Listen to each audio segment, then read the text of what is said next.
Je suis trop fatigué. J'ai appris que certains élus ont déclaré que le racisme anti-blanc existe. À la base, le racisme a été démocratisé par les blancs pendant la colonisation pour maintenir leur domination sur la population locale dans les colonies.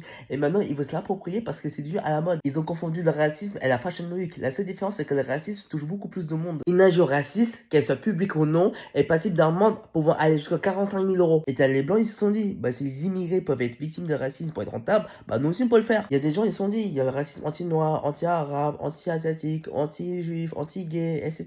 Pourquoi pas nous? Bah justement, vous êtes le catalyseur de cette merde. Quand tu chies sur les gens, tu vas pas récupérer ta merde pour la manger. Sois logique, Fabien. Les gens qui emploient la notion du racisme anti-blanc, ils confondent l'hostilité et une histoire, une idéologie qui a permis de créer des institutions, des systèmes qui discriminent certaines populations. D'un côté, tu as de l'hostilité et d'un autre côté, tu as du racisme ancré profondément depuis des générations jusqu'à les institutions elles-mêmes. Gna gna, on n'y est pour rien, nous, c'est nos ancêtres et pas nous.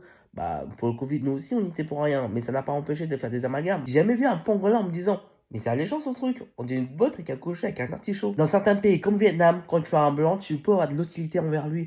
Dans ta tête, tu te dis blanc égale argent, égale napalm, égale tourisme sexuel avec des enfants mineurs. Donc le seul risque que le blanc est là, c'est que tu essaies de l'arnaquer. Par contre, j'ai jamais vu un blanc se faire refuser pour un logement parce qu'il était blanc. Si t'es blanc et tu te fais recal, c'est que t'es pauvre. Arrête de vouloir habiter à Saint-Michel, revois tes critères. En vrai, si tu prends du recul, le racisme, c'est pas seulement une affaire de blanc contre le reste de la population.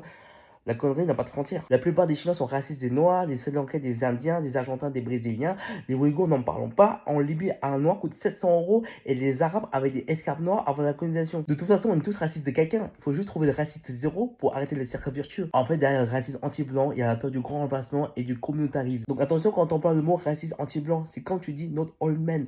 Retourne-toi et regarde, il y a qui avec toi dans la revendication. Et demande-toi si tu as envie d'être assimilé à ça.